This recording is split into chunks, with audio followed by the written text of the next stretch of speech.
Hello and welcome. Today I have the distinct pleasure of introducing not only the topic of this evening, but Dr. David Medine. I personally find the use of EEG and FNIRs quite exciting. Having been working with both modalities for the last 10 years, I came to realize the rather unique complementary and reciprocal qualities each can provide. For over 20 years now, NIRx has been designing and manufacturing innovative NIRs solutions and software. We provide the integrations in the user-friendly and powerful research solutions. Our team of scientific consultants focuses on providing you and your team with training and outstanding support so you can focus on your research. This webinar is one example.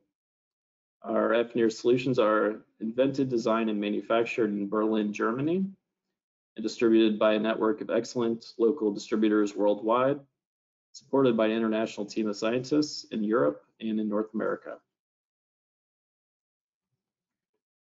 So today, with me is Thomas Johansson, Vice President, and Angelo Herrera, Scientific Consultant. They're behind the scenes. Just as a reminder, for this webinar, you are muted. We do welcome questions, and at any time you can type them into the question or the chat window.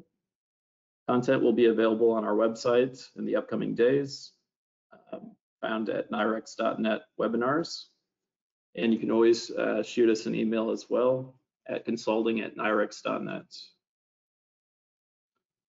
So Dr. David Medine has extensively been involved in the creation and development of LSL, which does allow for streamlined multimodal integration, including FNIRs and EEG, of course. He received his PhD at UCSD with research focusing on microtiming and real-time control. He spent 2 years working as an engineer at the Schwartz Center for Computational Neuroscience, setting up an augmented reality human subject experiments while developing and supporting LSL. He then moved to Germany to work for Brain Products, a major solutions provider for EEG, of course, and as a software developer for LSL. Dr. Medine recently moved to Australia as a director for a consulting company for advanced neurological systems implementations. Excuse me. So at this time, I'm going to hand this over to Dr. Medine.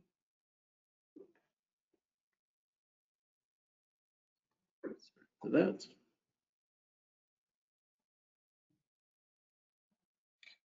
And I think we have you on screen. Okay, welcome everybody. It's my pleasure to be here on the North American side of things. We have already had a little bit of a presentation for NIRx customers and users in Europe a few months ago, and that was recorded. And the purpose of this webinar, since it's very difficult to coordinate a good time between Europe and Australia and North America, is that webinar was recorded so that people in the United States and Mexico and Canada and Southern America could view it offline. But we thought we would provide a little bit of a Q&A session just in case people wanted to ask some questions, since they wouldn't have had the opportunity to do so when we did it live. So I prepared a few answers to some frequently asked questions that we gathered with the NIRx team. And after that, we'll open it up to general discussion, and I'd be happy to answer any questions that anybody might have that I didn't cover here. I am going to assume that people have already seen a little bit of the last webinar. If not, you can find it on the NIRx website. And if I go too fast, or if there's something unclear because I'm referring back to the previous webinar, please let me know. So I'll just jump in and go through these few questions pretty quickly. There were actually just 3 that came up that were that we decided to focus on. So the first one is, how do LSL markers stack up when compared to hardware triggers? More generally, how do we incorporate LSL markers into our data acquisition? The second question was, how can I harness LSL for multimodal experiments, and what are the gotchas? This is really the heart of the purpose of LSL, which is to provide a solution for doing well-timed, meaningful multimodal experiments, specifically with neuroimaging. And the final question that I'll talk about a little bit is, what are my options for LSL and video integration?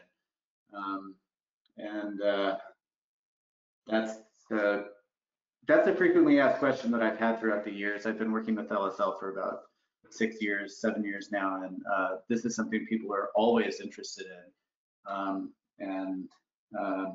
Unfortunately, the answer is video is always a problem, and I'll go into some details about that. So, frequently asked question number 1 is about LSL markers and hardware triggers. So this slide took a long time to make.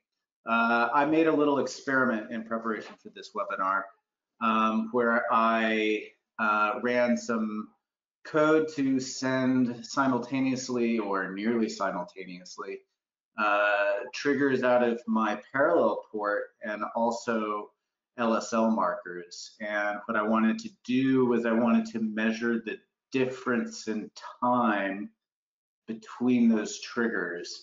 And as a ground truth, I also flipped my screen between black and white, and I stuck a photo sensor. I literally taped it to the screen, and I set a little threshold so that it would send a high voltage, 5 volts, if the screen was white, and 0 voltage if the screen was black. So I got a little square wave. And so the pseudocode here is on the left. So while 1, to do this in a loop over and over, I draw the screen black. I send a LPT trigger, so out of my trigger port here. And then at the same time, or immediately afterwards, I send an LSL marker. That's this one down here. And then I flip the screen. So I change the screen from black to white. And then I wait a little while, excuse me, and then I do the same thing, except I do it for white. So we have these screen flips, we have the photosensor signal, and we have triggers. And I ran both of these into an EEG amplifier because I had one lying around. And I connected that into my computer and connected it to an LSL connector. So this is a piece of software that receives the data from the EEG amplifier. And then I sent that data to a recording program called Lab Recorder, which is typically used to store LSL data into the LSL data format, which is called XDF. And I talk a lot about the XDF format and the recording procedure and how to deal with those data a little bit in the previous webinar. So if you have any questions about that, you can of course ask me at the end of this, but you can also refer back to the previous webinar. And so here is what the results look like. So the red line is the photosensor signal, this is just a snapshot of when the signal goes from low to high. I normalized everything, so it's at between 0 and 1. The trigger signal here, this green line, so this isn't a traditional trigger. I actually recorded this as if it were an extra EEG channel. So this is an option you have in some LSL connectors. And basically what it is it's always -1 unless the trigger comes in. And if the trigger comes in, it's whatever the trigger value is. So it only gives you a spike here if the trigger port value changes on the amplifier. So you have the actual photo signal in the red line, and then you have these spikes that come in whenever we got these, sorry, wrong direction. whenever we got these LPT triggers. So hopefully that's clear. And the black line are the LSL markers that I was also sending. Now remember, the LSL markers are not going through the amplifier. They're going directly into the recording program. And then I also just analyze the data. If the data goes high, I mark that point with a high threshold crossing marker. And this allows me to make some comparisons about timing. And this is what I came up with. So this is the trigger times minus the LSL marker times, meaning this is the green spikes events versus the black line events. And the results here, I have to say, are not fantastic. This is the actual difference on the left, and then on the right is the distribution. And I would like to see a tighter spread. So if you look at the standard error, it's pretty low, but actually the difference between the 5th percentile and the 95th percentile here in the data is pretty big. It's about 2.6 milliseconds. And the mean and the median are fairly close. So it's a quasi-Gaussian looking distribution, which of course is good. But this isn't great data. And actually what I put this down to is the software I use to do this is PsychoPy, which is a Python package for psychology experiments, if you're not familiar. And to run Python properly on a Windows computer requires a little bit of massaging. And also while I made this recording, I was checking my email and looking at the New York Times on my web browser. So this isn't ideal conditions. But it gives you an impression of what's going on here and how you can substitute LSL markers for trigger times. And while this doesn't really look great, I mean, you really want these to be as close as possible. If you compare the difference between the green spikes and the black lines and these actual threshold crossings, they're almost identical. And what this tells me is that in this particular setup, this is the best you can do. In this setup, meaning the hardware triggers that I'm sending in this setup are basically just as inaccurate as the LSL markers. And the reason I wanted to go through all this and make this point is that in the Aurora software, going back to my experiment, in a sort of bare bones simple NIRx experiment, you'd have something more like this, right? You'd have your pseudocode would be displaying some kind of stimulus. If it's a Stroop test, I don't know, whatever.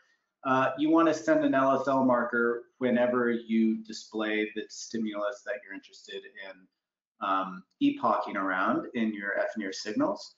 And this can go directly to the Aurora software because Aurora software accepts LSL triggers just like the hardware itself accepts hardware triggers. And even though in this kind of bad case scenario where we're not getting a really solid tight coincidence between the LSL markers and the hardware triggers, in the case of NIRx, it's perfectly valid because NIRx is such a slow moving signal that these triggers are going to work just as well, even in this bad case scenario.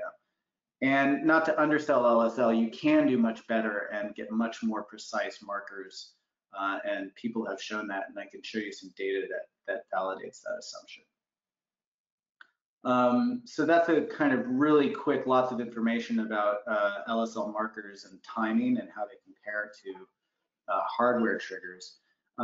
Just one final point about this is because these triggers are just, meaning these LSL markers are just in software instead of hardware, you have many, many, many more options and much more flexibility for your use of triggering if you're using LSL.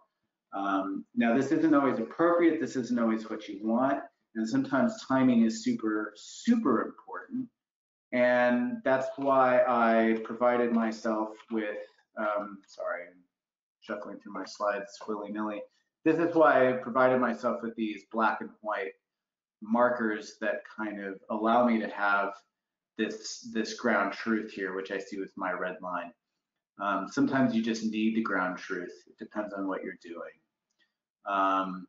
But for some scenarios, LSL markers on their own are all you need and can provide you with a lot of flexibility, because since they are in software, you can do anything you want with them. You can send them whenever you want. You can make them strings. You can make them floating point numbers. You can make them anything you need. I'll leave this for now then. Okay, so FAQ number 2, multiple modalities with LSL. Now, as I said in the my sort of introduction to this FAQ, multimodal data acquisition is precisely what LSL was made for. LSL was really made as a solution for mobile brain body imaging. At the Swart Center, Scott McCaig's group wanted to do EEG experiments when people were walking around, when people were pointing to things, and they needed a way to make the data synchronizable across various modalities: motion capture, eye tracking, EMG, EEG, and we can add other modalities such as FNIRs or fMRI or whatever to this. And so this is really this is a very old slide from the early days of LSL. The Swart Center uses Bioassembly, so Bioassembly is all over the LSL documentation. But it could be any EEG hardware, as it points out here. And this is what happens. This is kind of a snapshot of what LSL does. On the left, you have any kind of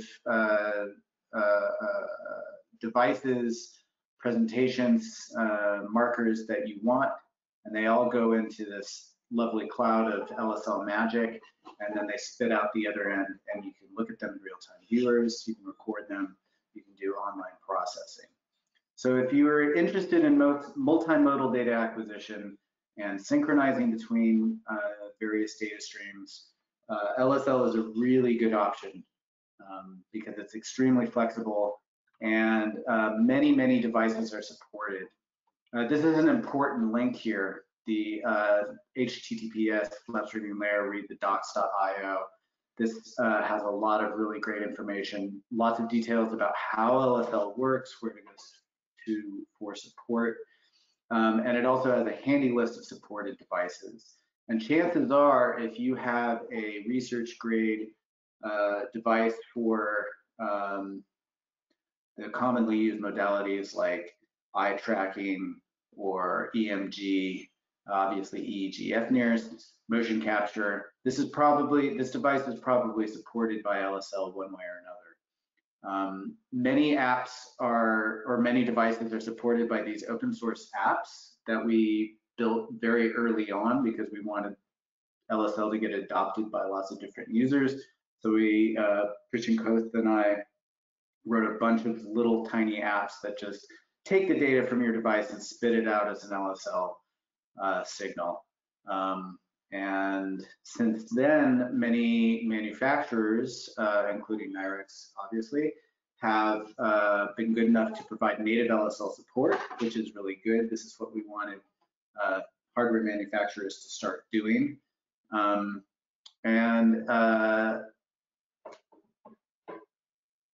That's all I have to say about that. If you have a device lying around, chances are it is supported, and if not, there's probably somebody out there who's trying to do it. There's also a lot of software that uses LSL straight out of the box.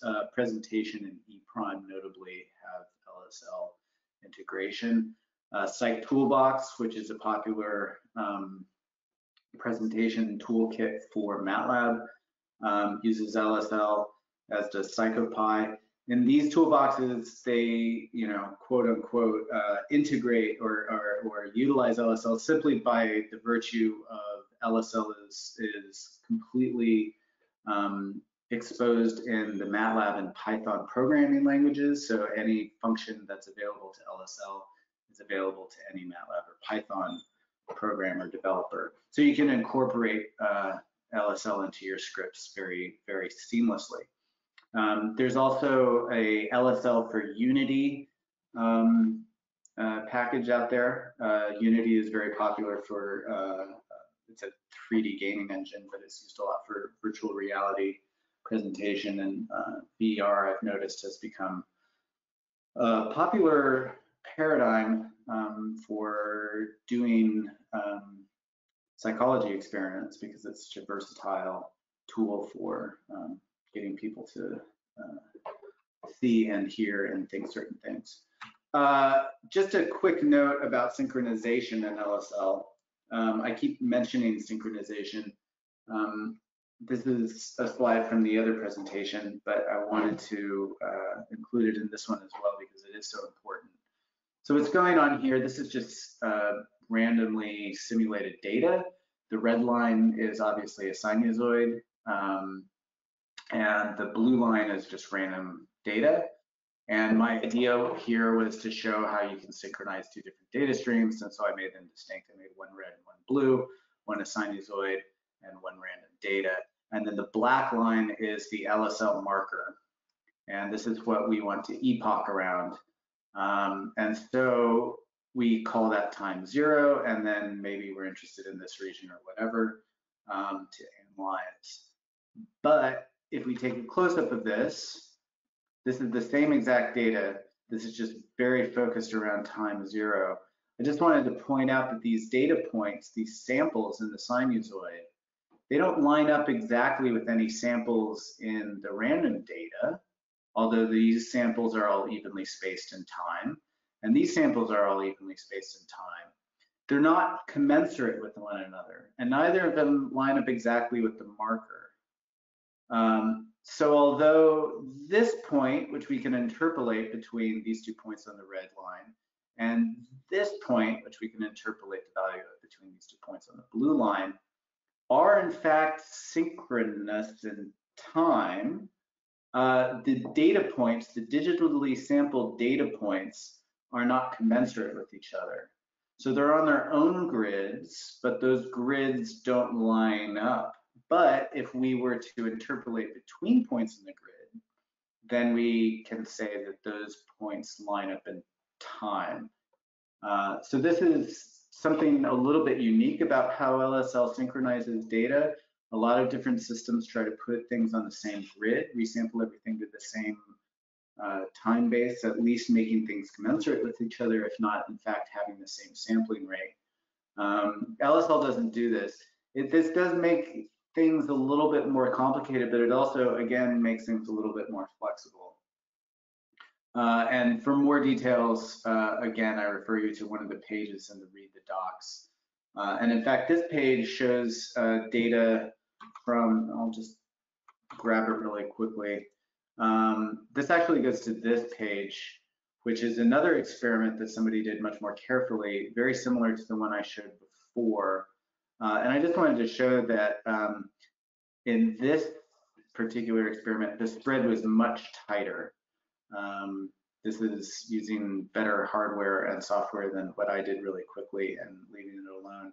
And while there are a few outliers here, the standard deviation of this is much less than the standard deviation that I got, which says to me that it's not LSL that's not well-timed, it's actually the software I use that's not well-timed. Some gotchas, because there's always gotchas. LSL does synchronize, but it cannot synchronize things that exist outside of the computer, right? So it does take some time for the signal acquired by your FNIRx system or your EEG system or your eye tracking system. It takes some time between the moment in real life when that data was acquired by the device and the moment in time that that data hits your computer's operating system and you can handle it inside of your software, whether that's just writing it to file or doing some kind of online processing. There's some delay between those moments in time. And that's typically different between all devices, right? So a fast device may only have 2 milliseconds of delay between data acquired and the data is available to you in your software. But some devices may have up to 60, 70 milliseconds. And LSL has no information about this. So it cannot correct for hardware latency. You have to measure this somehow. Some vendors provide very detailed information about this, some don't. There are tools out there that you can buy that will help you measure this latency, or you can try to make your own solution. But there's nothing LSL can do to help you here, unfortunately. There's no free lunch. Sometimes LSL synchronization measures fail, and you can, when you load data using in MATLAB, it's called load_xdf.m. It's a function that just takes a LSL recording and organizes the data according to the data streams and their metadata, etc. You can tell it not to synchronize. So the default is that it removes jitter and synchronizes between different clocks automatically. Sometimes this fails for whatever reason, but there are ways you can turn this off, and this can help you diagnose mysterious issues. And this is also somewhat documented on the Read the Docs page that I provided a link to a couple of times. Everything that I've shown was all done on a local network, meaning a single computer, but LSL is also designed to work over local area networks so that you can host different devices on different computers. But network issues can get in the way. And if you're running Windows, you have to be very careful to disable firewalls, and there's other issues that can pop up. These can be very troublesome, so just watch out for that. And the final thing I'll say is that too many Bluetooth devices will definitely ruin your day. Bluetooth is very prone to dropping samples due to interference. If you have several Bluetooth devices that are sending lots of data, they will interfere with each other. And this is because of how Bluetooth works. Unfortunately, it's a consumer grade technology that is used by a lot of research grade systems because it's popular and handy, but it's not very reliable. You have to be careful with Bluetooth. And my recommendation is use Bluetooth as little as possible. Some devices are Bluetooth and they work very well, but if you try to use two of them or you try to use them with other devices at the same time, you can have a bad time. So, third question, LSL and video. The short answer is no. LSL does not help you synchronize with video. But the long answer is it might actually help you. Currently there is no complete solution, which is a big, in my opinion, bad thing that's lacking from LSL. There was actually a long discussion about this recently on our Slack channel. There's an LSL Slack channel, and if you go to the LSL GitHub page, there's an invite link if you want to join up for that. Check it out. That's a great place to go, by the way, to get support for LSL. There's people hanging out there pretty much 24 hours a day, because now we have people in Canada and Germany and Australia who are basically on there all day during the workday and will chat with you. So it's a really good place to go for help, and you can sometimes get like immediate feedback. And we had a discussion about video. Somebody was interested in video, and there's a whole thread about that there if you want to check it out. There is a legacy development stub for a software application that I started many years ago called Receive Video, and it's incomplete and it doesn't have any compiled binaries, but the code is actually pretty good. I keep waiting for somebody to take over the project, somebody who has more time and resources to work on it than I do, but we'll see. There's also a complete app, but it's quite old, called videostream.exe, and it's part of this funny little corner of LSL package called MobiUtils, which is this package of little utilities written very specifically for the Schwartz Center a long time ago for a very specific set of experiments they were doing. But there is this video stream capture software. The interface is a bit clunky, and it's built on sort of last year's tools for video capture, and it was written before Windows 10 came out even. So it's a little bit, it might not work with modern Windows codecs and cameras, not everything, but it might also work just fine. However, it's not maintained and there's no support. So LSL in video is not a super smooth experience, unfortunately, but there are some things that you can try. I just wanted to say why this is. Video is awful to deal with, and the reason is that video drops frames. And the reason video drops frames is that it's imperceptible to people.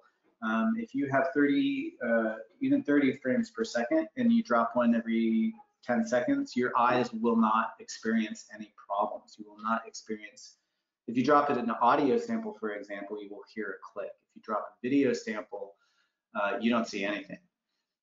So video is a little sloppy about getting 100% of the frames.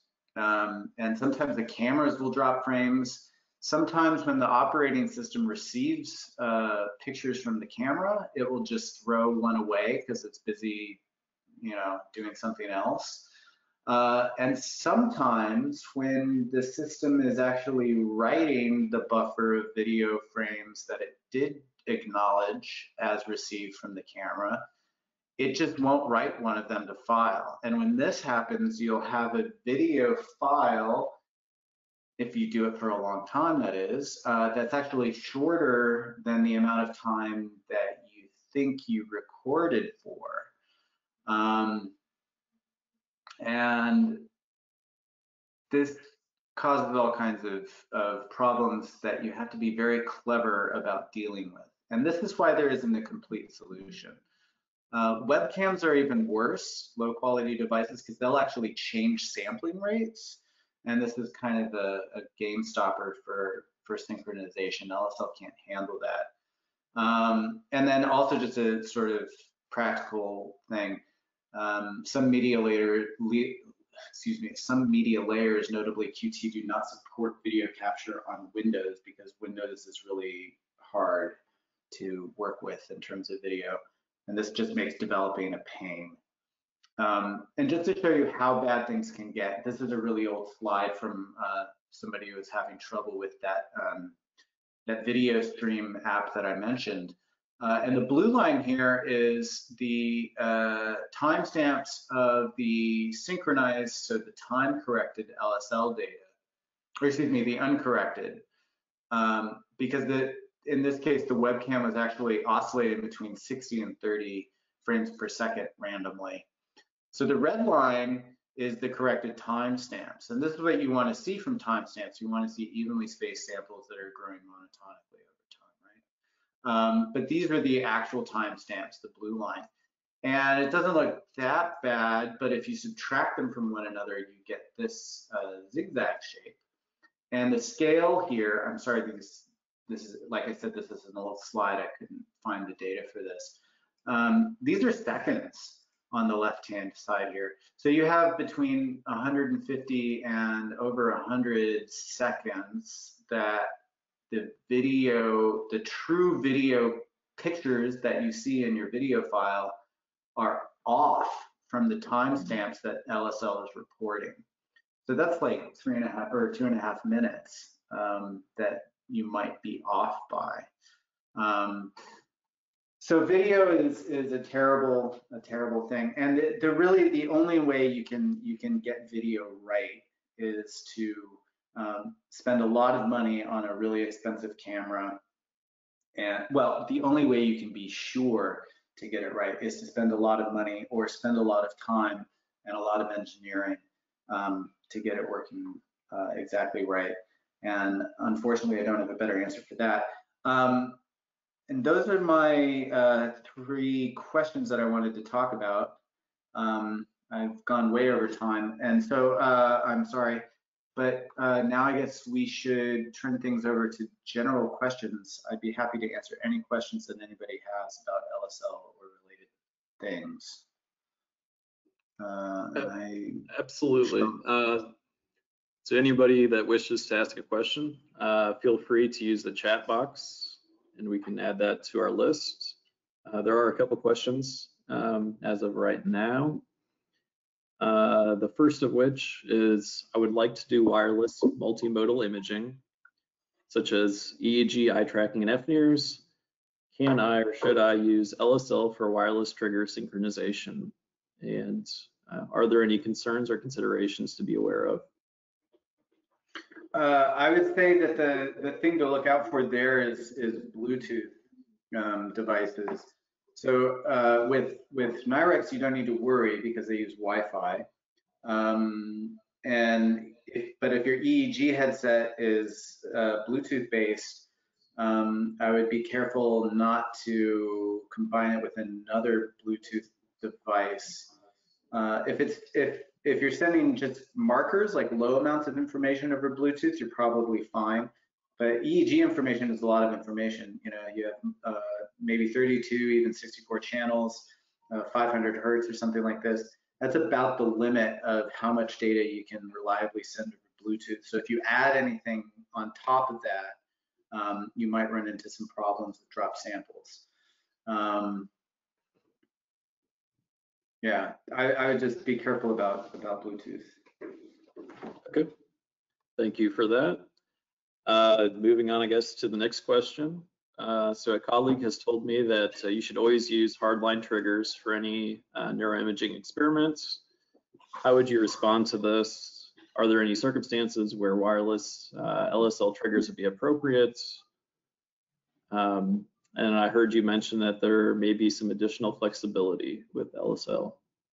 Sorry, that was a lot of a lot of questions embedded there. No, that's all right. It really depends on what you're trying to do. If you're trying to get some really clean, well-aligned evoked potentials from EEG,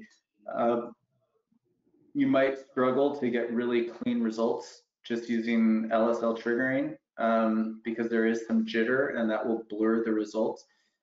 If you're using something, excuse me, that's a more slow-moving effect, which is often the case, for example, in FNIRs, because the signal itself is quite slow-moving and the sampling rate is quite low. Then LSL triggering is probably going to be, in the end, just as reliable and accurate as hardware triggers. So it depends on what you're doing. You know, these presentation softwares, which are very, you know, they're enterprise level, like ePrime and Presentation, they provide LSL triggers, and they actually, Presentation, which I'm more familiar with, sends extremely detailed information through LSL triggers. So it actually sends XML blobs that give you a lot of information about what type of trigger it is, when it happens. I don't know, a lot of information.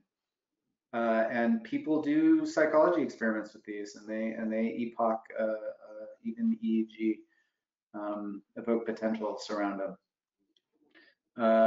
So I would say if you really want to be sure, you need to put a hardware trigger on it, but you can set yourself up for a lot of success just with LSL triggers as well. Okay, thank you again. Looks like the next question is coming in right now. When could we have some devices which can be able to send and receive LSL streams at the hardware level? Yeah. That's a hard question to answer. So some people have, I know actually that some people have done this. So I guess the question is, can LSL be embedded in firmware on a device? LSL vanilla, I guess you'd say, like the core LSL library, actually leans really hard on the operating system to do a lot of its its stuff. Specifically schedule network packets to go to and from, to send and receive. This is something that's operating specific, and if you want to do it on like a little ARM chip on a whatever device, you have to kind of make your own. And I know some people that have done this, but they haven't released it. But this is on the to-do list of LSL, and the LSL community is currently in the process of applying for a CZI grant. And if we get it, I have to check. I wasn't involved in all the wish list stuff on this, but I think that's one of the things we want to develop. So I guess the answer is it's possible. It hasn't been done yet in a way that's worthy of a full-blown release. It's on the horizon, but it's not there yet. Okay, great, thank you. Once again, this is the last chance or last call for any questions that may exist. Please feel free to submit. In the meantime, I will plug that we have a upcoming webinar for cognitive load assessment in surgeons and skill acquisition. That will be October 29th. This is 4 p.m. Central. This is with Daniel Leaf from Imperial College of London. Yeah. Once again, if you have any questions, feel free to reach out to us directly as well. At either support@NIRx or consulting@NIRx.net. And once again, I appreciate your time tonight and everybody that joined us. And hope that we see you all soon.